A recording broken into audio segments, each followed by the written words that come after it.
l'église catholique a toujours été victime et complice. L'église catholique est allée l'église du Vatican. Il y a un même Kabila pour adjoint mandat oyo. Agenda on négocie en na Vatican.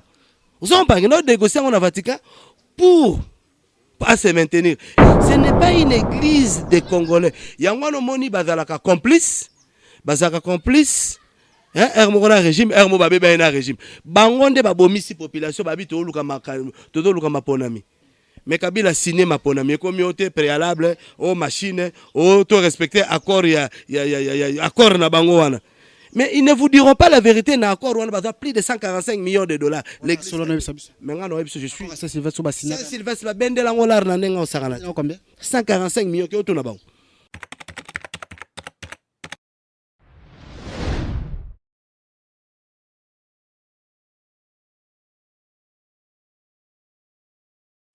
Oui, mbote na bande kone surtout bozo milibanda boza kotala biso na tindika bozo tala Yannick Stopira oya mesana toujours kolokela bino ba information partout babi merci pour la confiance na bino merci pour na ba remarque na bino merci ne surtout bozo sala pour na biso tindika babito yoka kabino ndenge bokomaka ndenge mesana toujours kolobela biso ezo sala biso bien makasi to se plaire nango pour na ba remarque na bino sala ke musala na biso évoluer makasi to bande comme ça comment na commentaire bien Yannick Stopira le baka mo makasi poto yoka be musa komeleka na commentaire bien Yannick Stopira melakata moi pour ne pas la biso moi c'est bon mais tu ressens l'effort quand même mais que notre message ko loba ko ganga te mais to ko loba makasi ka boyoka merci à Rifé Kisombe merci à Papi Kelly merci à Nono Makangila merci à Elise Matondo maman na grâce merci à Bokula Kazarak époque Bokula Kazarak époque balobi na lili wala tala biso toto dia fo boko former c'est les mères bande ko tout bozo tala biso na poto merci na bino pour la confiance merci à Tante Nathalie Mundeke merci à Mimawetu ebela dinganga merci na bande ko boza ebele surtout na États-Unis na Atlanta to moni balobi to moni bande ko baza ebele wana baza ko tala biso na États-Unis wana balobi bomisa na toujours katano pardon. Ah oui, merci pour la confiance. Merci d'avoir nous besoin en Suède, besoin en Suisse, besoin en Angleterre, besoin en France, besoin partout, même en Kenya, même en Afrique du Sud, babi, Bokassia. To lo bango teza surprise bande ko Afrique du Sud kalaté to lo bango te to bombe en kaka pour na Yannick Stopira.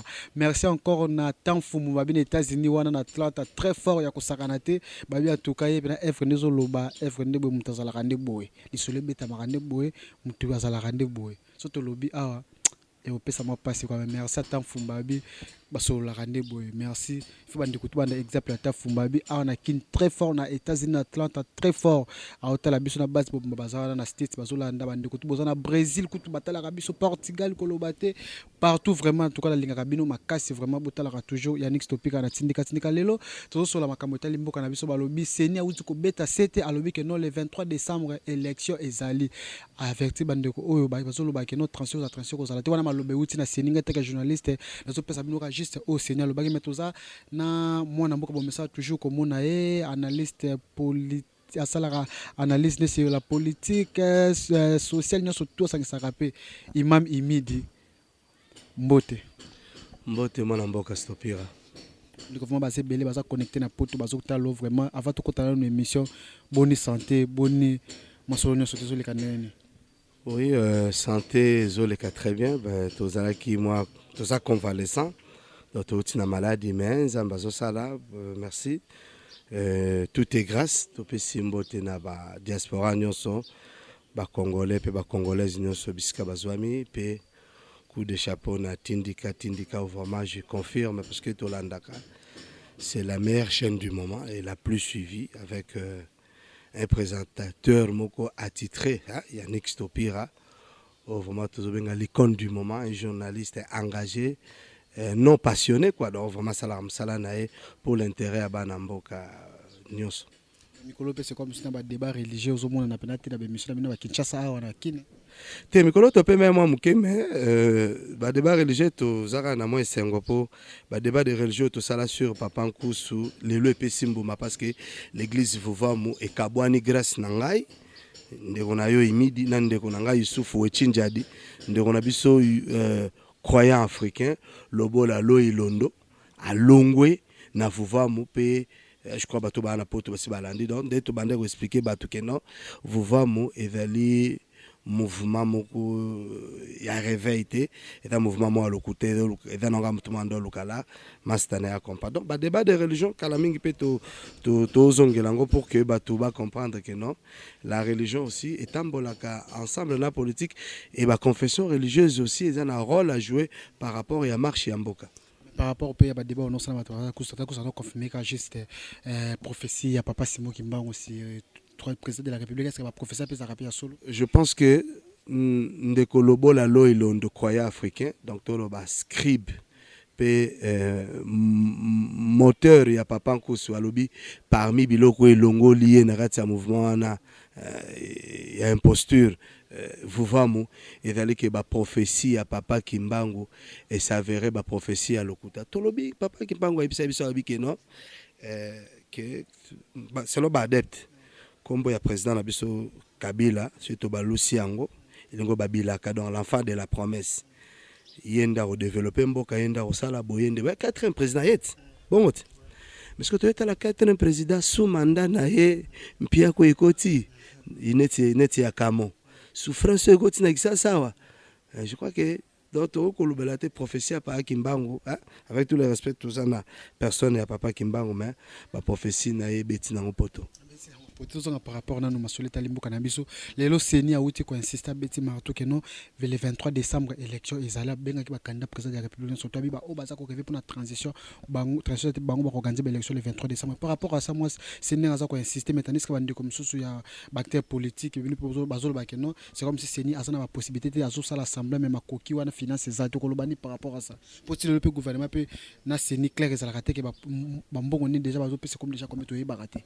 Bon, omoni eloko nga nazo banga ndeko Stopira Yannick soki na lobby boye bandeko mosusu na mona ba commentaire babia imam wa muta majorité wa bandeko mosusu baloba bo soko sali analyse objective ba commission na majorité soko sali pe analyse moko boye ba commission pe muta opposition bon ka cela ne tienne l'institution est chargée d'organiser les élections comme nango seni commission électorale national indépendant yenda dali na mission ko organiser les biso maponami azana partenaire na kombo na gouvernement à l'équipe par le porte-parole Lambert Mende Malanga alors que le gouvernement congolais est ko prendre charge il y a kunyonso ya enveloppe aux élections esengi baza kutu na posa ya ninte maintenant seni a bengi ba candidat abiki di ba kolobola la te bobongama hein Bobongama, le 23 décembre, qu'il pleut, qu'il neige, ma ponami et au salama. Biso suko population, o to vanda na Kinshasa, o to ali ba coopérante, parce que moni ba combattant, ba coopérant, ba boaka bangunda la kombo Congo, pona bango Congo e bongate, parce que soy ma ponami et koti. Dossier ko changer ngunda ne aussi là nde moko pe ba opposant o bazalaka na kisasa ba faux opposant wana souci na bango ezalaki maponami ezalate tokendaka na ba éternelle transition dis-moi un peu ndeko Yannick Stopera biso na to population que demande le peuple zo senga maponami te est-ce que bango boela maponami poni ba bio non machine à voter mais l'institution o ezali chargé d'organiser ba élection et le but que non maponami ego salama mais to moni langa star ebimi les 7 patrons langa star Kamere Bemba tout ça hein na ba matungulu banini baba donc les 7 patrons babimi oh non élection et salamate mais na tunio pe na tuni bato ba olanda ngai baza pour l'élection mais ba bo machine à voter ba bo te ngana ke nanchik yo ke nanchik ingénieur Mustafa Malembe aji ake nanchik. Vous comprenez? Bolinzama akenda nchiki. C'est-à-dire to vandi liboso aseni, to ekomona ke to voter na machine té. Vous comprenez? Même pas comme ça ba Congolais kwa bazoba. Biso to participer à un séminaire ya mambo machine. Je vous dis mon cher frère, problème ya Congo et ya machine té avec ou sans la machine, ce muto a bien tricher ou tricher. Tout ça là des élections sans machine. Ti lo tolobani ba tricher. Bon, qu'est-ce qui vous garantit que ce ballon les machines de tricherie tout réside dans l'homme. Toi on a posé à Congolais à solo. Au moins tout agent à compilation. Au bas d'un bureau central il y a Seni faut pas banganzambe ba yeba que non. Tu voter qu'ingénieur Mustafa Malembe, tu commissango bolinza maté. Surtout voter Mustafa donc problème est ali machine tenga je m'inscris en faux. au prix de mon sang problème na biso eza machine te parce que comme c'est ba congolais le roi bazoba oh révision à fichier ni ba revoir parce que tu comme on a OIF organisation internationale de francophonie SADC ba auditer fichier wana balbi malgré quelques lacunes fichier wana va bien tout éco même biso na maponami mais est-ce que to lukani par rapport à Kandam Souzou Kanet, Jean-Pierre Bemba Kenda, qui par rapport à machine, on a petit timing, donc c'est impossible que l'élection soit un jour moko. Mais est-ce que à taper Moutamaël, Moutabonner, le bloc à bon, qui n'a pas soutenu la machine, est-ce que Bango tout à opposition, parce qu'on a tort à la machine à voter? Au moins, il opposition, bah ça rend biso ba peuple congolais. Tout à l'heure qui a tout ça, nos émissions sur Mamba, Jean-Pierre Bemba, bah au Katabat. Bah bimi c'est la biso lettre na pardon na WhatsApp. C'est payé bimi c'est biso lettre que Bemba dala a quitté. Biso moi bato maile le rôle à yotobi oh une grande institution le rôle à CPI et a quitté Moutéo Motine dans na ba WhatsApp. Mais qu'est-ce que nous sommes allés découvrir? Bemba c'est un menteur. Aya okosa ba congolais le bimi kenini a ça condamné encore pour rien. Maintenant ceux qui ba valider kaé ba nga ba cour constitutionnelle a validé nani condamné. Donc vous comprenez que les politiciens congolais à opposition langa star bazali les 7 patrons baza vraiment sérieuxté. Batika biso to kende na maponami biso tozo benga de tout nové maponami ça le 23 décembre nous voulons renouveler la classe politique l'institution ça li ba 12 ans épée manan tout bande ko finga Kabila o a conseil peut-être Kabila ndimi ba élection et comme encore machine est-ce que en 2006 na 2011 tout ça là qui na machine mais baba ka tricherie aller donc machine on les années yo za muto maele na sengi na yo après ngai kende au audience au benga yo na ingénieur Mustafa Malembe bokene mako benga manango bité papa nanga biso to ba journaliste engagé ba journaliste d'investigation to lingi to aider population à comprendre yo nanga ya ko ça l'émission sur la machine sinon ceux qui va expliquer biso sur la machine té donc ba comme c'est biso ba congolais le roi bazoba problème il y a des élections za machine té moi j'ai participé à ba séminaire na bandeko na communauté na biso na komiko to organiser vraiment que soit machine tous alors na bandeko na biso ba musulmans belé ba cadre politicien ba Youssouf Kasongo ba Mombere ba Lukman Mudiango to vanda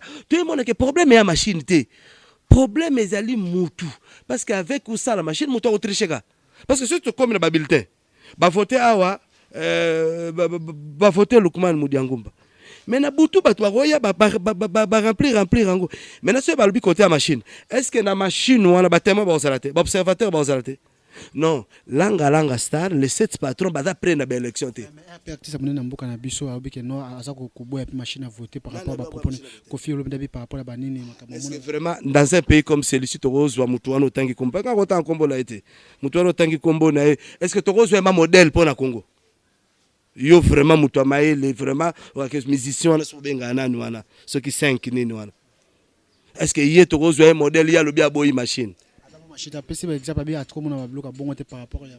États-Unis, je vous dis, chers frères, aux États-Unis, les élections, les élections,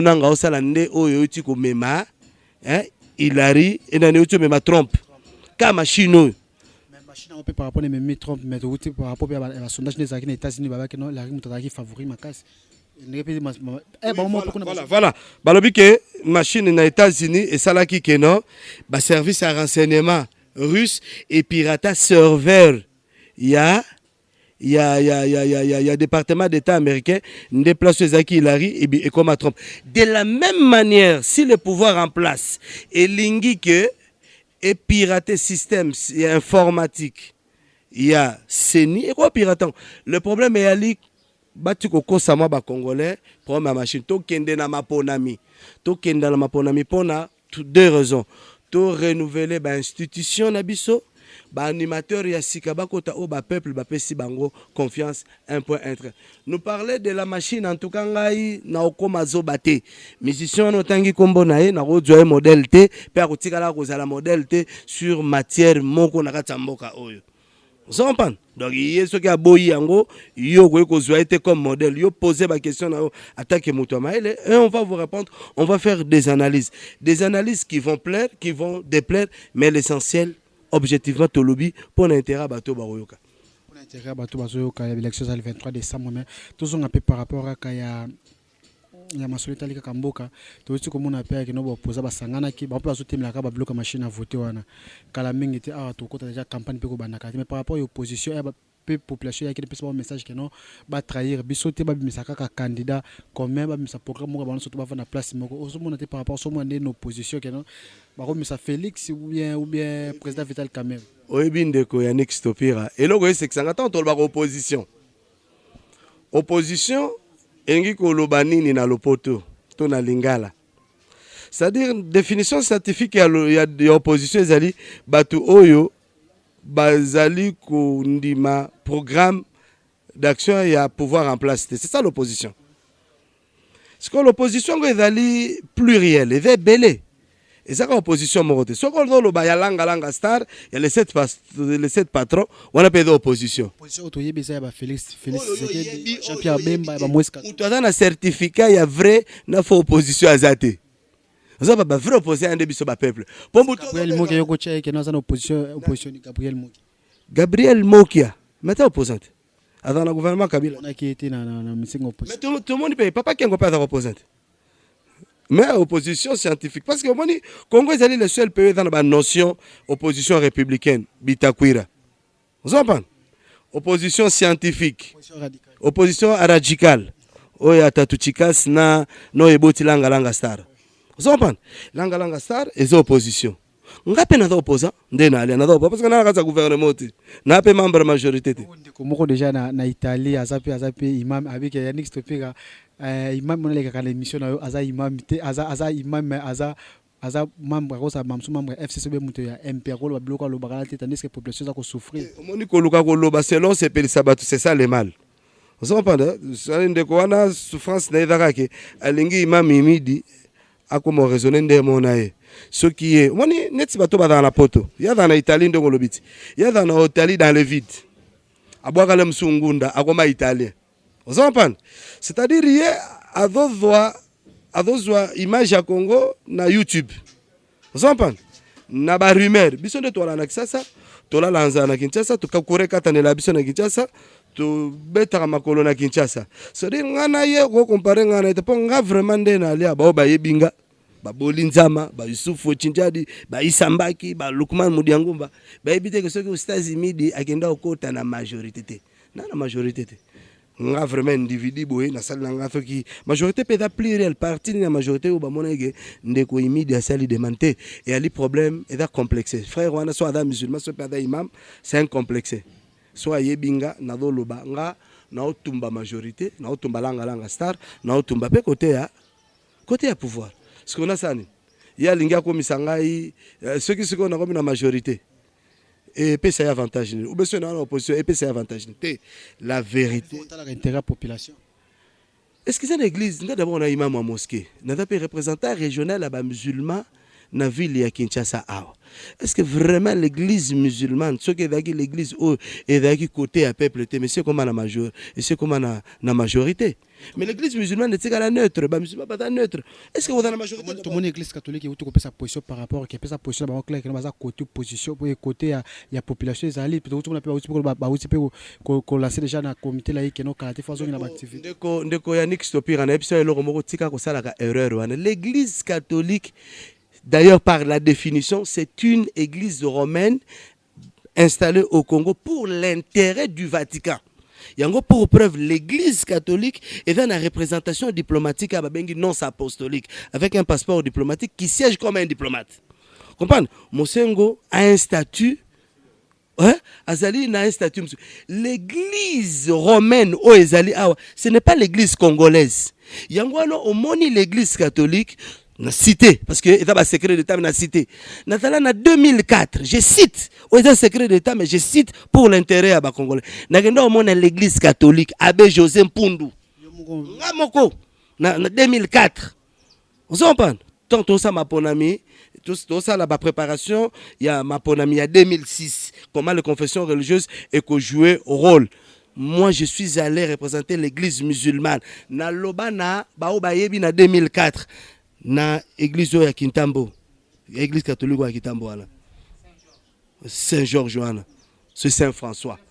Saint-François. Naloba boy, na posé la question moko, pourquoi l'église catholique a toujours été victime et complice?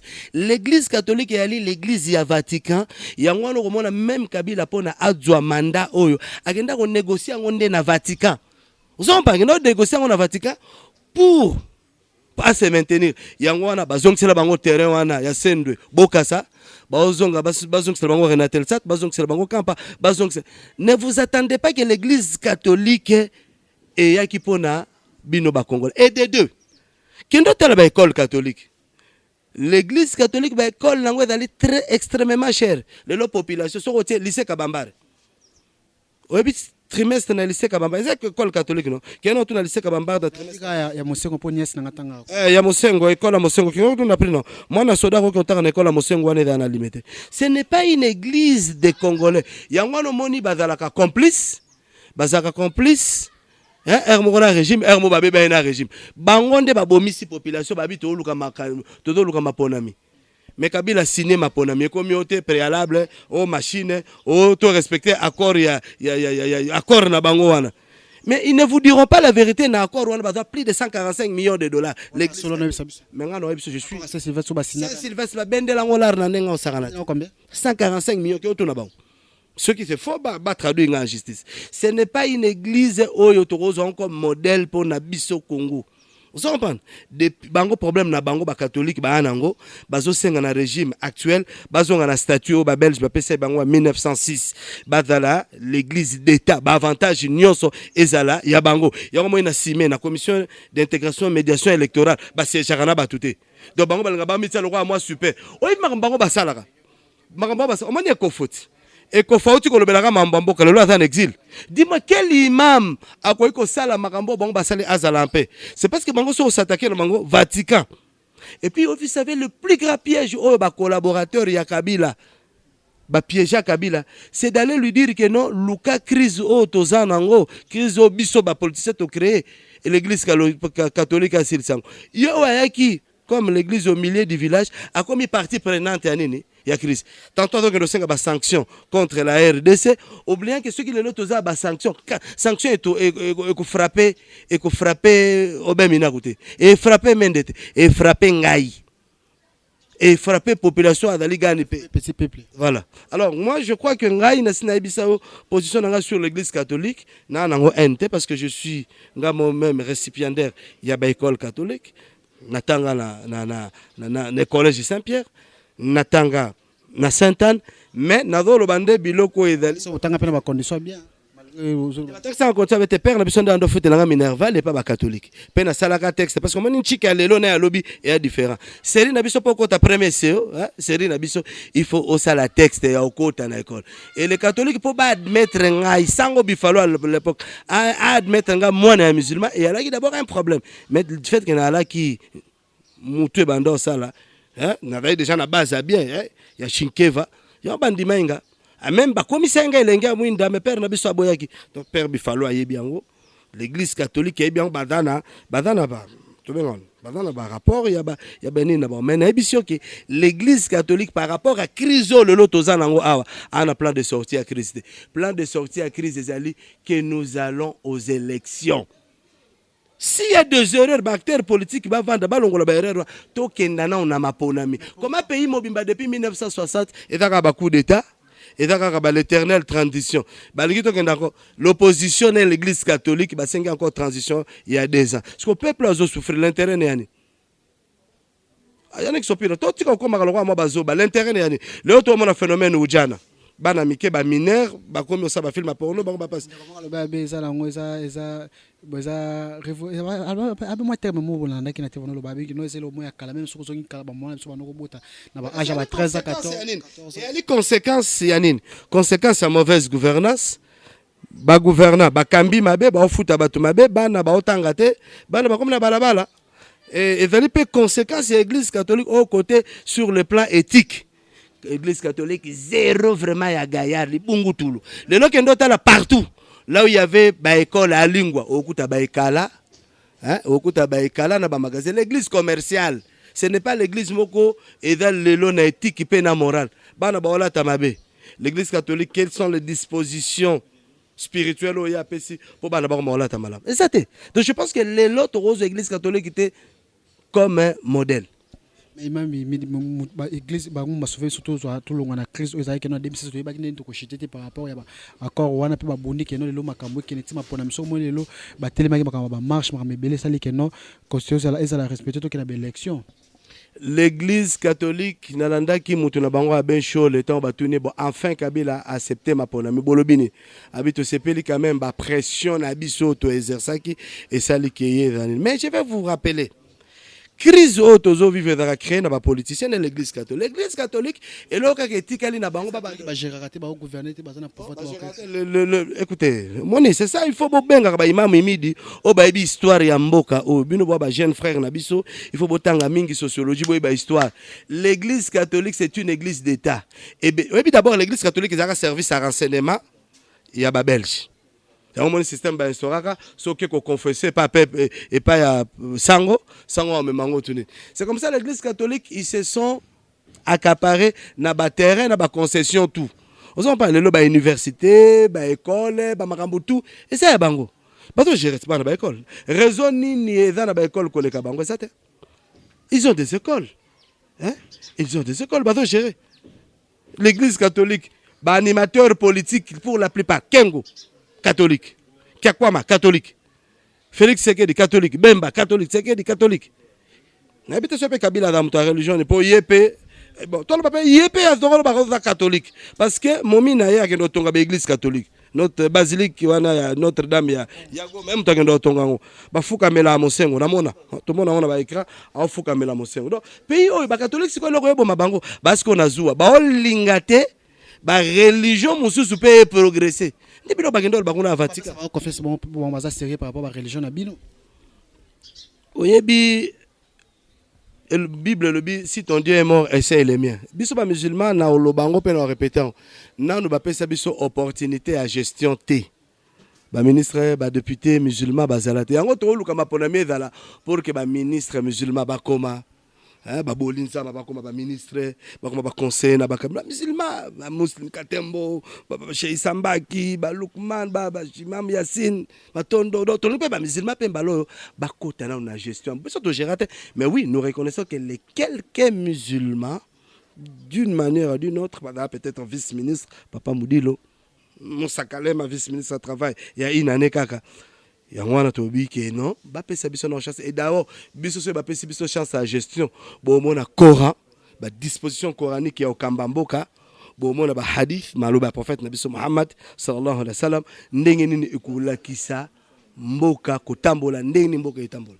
Mimi dit merci vraiment nous allons gentil na micro na biso merci équipe technique qui accompagne kinga merci Snatch na caméra merci ML Mike le soleil merci na bande ko mais ça toujours qu'on peut savoir biso confiance partout merci à mon vieux Ben Billy na Bruxelles wana pe abi okoya rolera la tindika pour nous confirmer merci na bande ko mais ça na kota la biso bo s'abonner toujours na tindika numéro affiché wana plus 243 81 43 58 722 plus 243 40 plus 243 81 43 58 722 okozwa Yannick Topika wana mais imam mot de la fin bande ko soto batali biso soko lo bali soso ni na biso na 2 ou 3 personnes ko pesa mbote pe libana ba hôtel émission. Oui, merci beaucoup.